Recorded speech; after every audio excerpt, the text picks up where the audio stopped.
கஸ்தூரி தமிழ்நாட்டை சேர்ந்த நடிகை. இவர் தமிழ், மலையாளம், தெலுங்கு, கன்னடம் போன்ற தென்னிந்திய மொழி திரைப்படங்களில் நடித்துள்ளார்.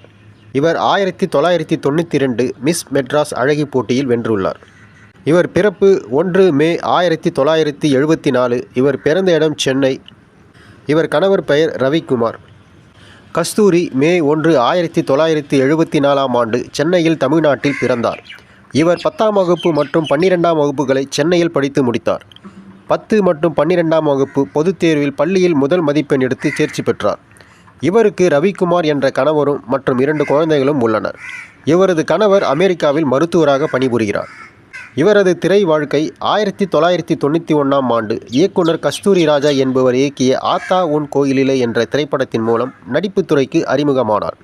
அதைத் தொடர்ந்து அதே ஆண்டு சக்கரவர்த்தி என்ற திரைப்படத்தின் மூலம் மலையாள திரைப்படத்துறையில் அறிமுகமானார். அதைத் தொடர்ந்து சின்னவர் 1992, செந்தமிழ் பாட்டு 1992, புதிய முகம் 1993, அமைதிப்படை 1994 போன்ற பல திரைப்படங்களில் நடித்துள்ளார். ஒரு தென்னிந்திய நடிகை எனும் 30 நிமிட குறும்படத்தில் கஸ்தூரி குறித்து ரிச்சர்ட் பிரேயரும் NC ராஜாமணி இயக்குள்ளனர்.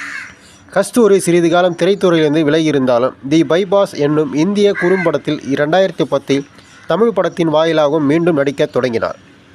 இவர் நடித்த தொலைக்காட்சி நிகழ்ச்சி இஷ்டதனம், கையளவு மனசு, சன் குடும்பம் விருதுகள், வினாடி வேட்டை, வினாடி விடை வேட்டை juniors, Bigg Boss Tamil season 3, இன்டின்டி குருலட்சுமி.